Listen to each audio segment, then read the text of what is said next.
তাহলে আজকে আমরা ফার্স্ট ডিসকাশন করব কিভাবে কেমিস্ট্রিতে নিটে 180 আউট অফ 180 স্কোর করা যায়। এবছর তো অনেকে করেইছে, তারপরও যাদের ভালো হয়নি, যারা ফিনিক্সে আমার সাথে কেমিস্ট্রি পড়বি, তারা কিভাবে এগোবি, কিভাবে পড়লে 180তে 180 স্কোর করা যায়, তার কিছু বেসিক আইডিয়া তোদের আজকে আমি দেব। ফার্স্ট যেটা বলার, যেটার বাইরে আমাদের নিট হয় না সেটা হলো এনসিইআরটি। এনসিইআরটিতেই স্টিক করতে হবে। এনসিইআরটির প্রত্যেকটা লাইন, ফিজিক্যালের কিছু কনসেপচুয়াল লাইন তুলে ডাইরেক্ট স্টেটমেন্ট কোয়েশ্চেনও কিন্তু আমাদের নিটে আমরা দেখতে পাই। ইভেন লাস্ট ইয়ারও এসেছে, এবছরও একই কোয়েশ্চেনের ফিজিক্যালে আমরা দেখতে পেয়েছি সেম, যে এনসিইআরটি ছাড়া কেমিস্ট্রিতে এখন কোয়েশ্চেন নিটে হচ্ছে না। 90% কোয়েশ্চেন, অলমোস্ট 90% কোয়েশ্চেন এনসিইআরটি থেকেই আসবে। তাহলে আমাদের কাছে নোট, মডিউল যাই থাক, সবার আগে যেটা আমরা ফোকাস করবো সেটা হচ্ছে মেন ফোকাস এনসিইআরটি। এনসিইআরটির বাইরে কেমিস্ট্রিতে আমাদের আর কিচ্ছু পড়ার নেই, এর বাইরে আর একটা রিয়াকশানও নয়, যা আছে এনসিইআরটিতে সেইটুকুই, এর বাইরে একটা এক্সট্রা ওয়ার্ডও আমাদের লাগবে না। নেক্সট, এটা তো ফার্স্ট পয়েন্ট গেল এনসিইআরটি।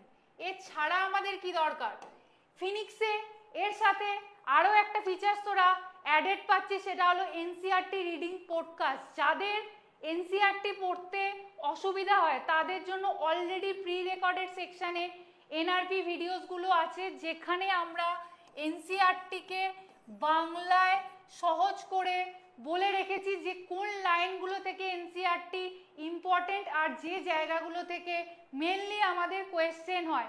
এছাড়া আমাদের কি করতে হবে কেমিস্ট্রিতে, থার্ড হচ্ছে আমাদের যেটুকু আমি পড়াবো তার বাইরে কিছু আর পড়ার নেই। কি বললাম, যেটা আমি পড়াবো এনসিইআরটি বেস্ট, এবং ক্লাসে যে এমসিকিউগুলো করাবো সেই এমসিকিউগুলো বারবার প্র্যাকটিস করতে হবে। কারণ যে এমসিকিউ করাচ্ছি আমি সমস্ত ধরনের এমসিকিউ যেগুলো নিতে আসতে পারে, সমস্ত ধরনের এমসিকিউ আমি ক্লাসে করাবো।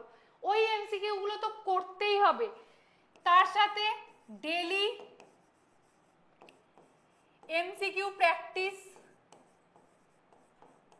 অ্যান্ড এমসিকিউ প্র্যাকটিস করতে গেলে তার যে ডাউট আসবে সেই ডাউট ক্লিয়ারিং, এবং সেটা ডেলি বেসিসে। আজ কেমিস্ট্রি পড়ছি, গিয়ে আবার এক সপ্তাহ পরে একটা কেমিস্ট্রি চ্যাপ্টার পড়ছি, সেটা নয়।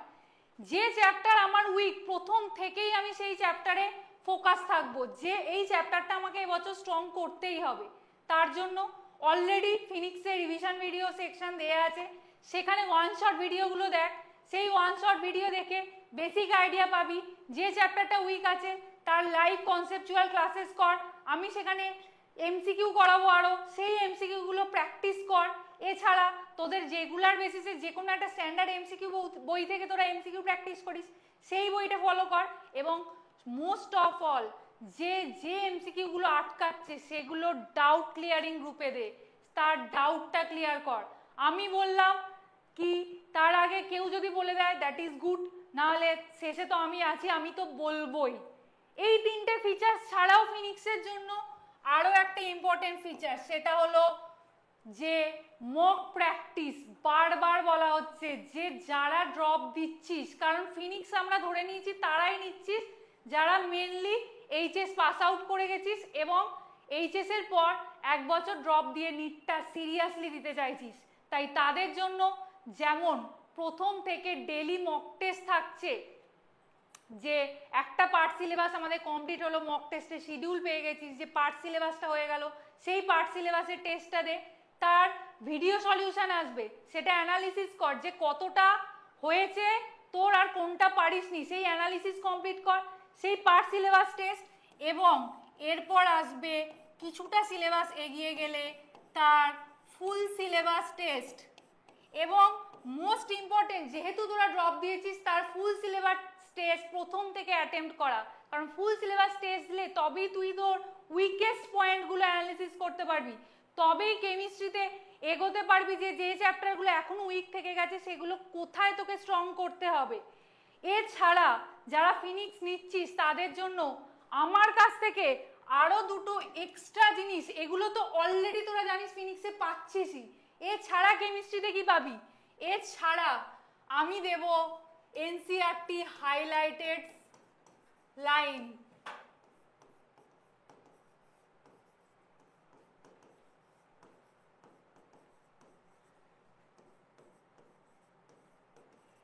এনসিইআরটি হাইলাইটেড পিডিএফস প্রত্যেকটা চ্যাপ্টার। আমরা অলরেডি জানি আমাদের কেমিস্ট্রিতে 3টে পার্ট আছে, ইনঅর্গানিক, অর্গানিক, মেজরলি স্টিক করতে হয় আমাদের এনসিইআরটিতে, এবং ইনঅর্গানিকের ইনটেক্সট কোয়েশ্চেন এবং অর্গানিকের ইনটেক্সট কোয়েশ্চেনে আমি বারবার জোর দিয়ে এসেছি, কারণ ওখান থেকে ডাইরেক্ট কোয়েশ্চেন আসে নিটে। তাই এবছর আমি ঠিক করেছি প্রত্যেকটা চ্যাপ্টারের যে লাইনগুলো থেকে এনসিইআরটির ডাইরেক্ট কোয়েশ্চেন আসে নিটে সেগুলো আমি হাইলাইট করে প্রত্যেকটা ক্লাসের বা চ্যাপ্টার শেষ হলে তার পিডিএফ আমাদের স্টাডি মেটেরিয়াল সেকশনে আপলোডেড থাকবে, যাতে এনসিইআরটির ওই লাইনগুলো তোদের একবারের জন্য বাদ না যায়, কারণ এনসিইআরটি ছাড়া নিট পসিবল নয়। আর একটা এটা ছাড়া, এটা আমি একটা দিচ্ছি, এছাড়া থাকবে যেটা নিয়ে আমাদের সব থেকে বেশি সমস্যা, ফিজিক্যাল কেমিস্ট্রির ফর্মুলা, যেটাকে আমি বলছি এক্সাম ডোজ। প্রত্যেকটা ফিজিক্যাল চ্যাপ্টারের শেষে আমি একটা কি দুটো পাতা একটা শর্ট নোটস বা ফর্মুলা শিট দিয়ে দেবো, শুধুমাত্র তার গ্রাফগুলো আর যে ফর্মুলাগুলো ডাইরেক্ট অ্যাপ্লাই করে আমাকে নিটের ফিজিক্যাল কেমিস্ট্রির কোয়েশ্চেন সলভ করতে হেল্প হবে।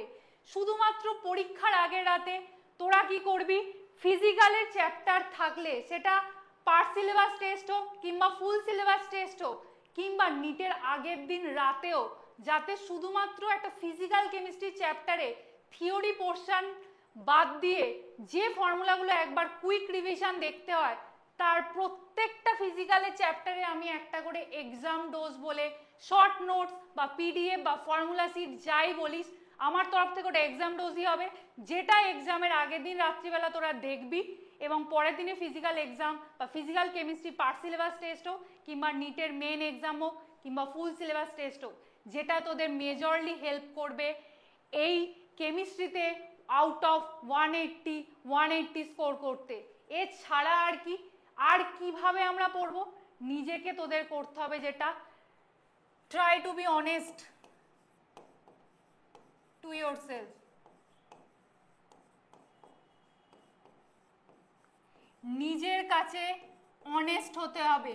আমি আজ পড়ছি না, ডেলি 1 মাস 2 মাস 3 মাস যদি ফাঁকি মারতেই থাকি, তুই কোনোদিনও পারবি না, কারণ তুই পড়ছিস না, ওই টাইমে অন্য কেউ পড়ছে, সে এগিয়ে যাচ্ছে।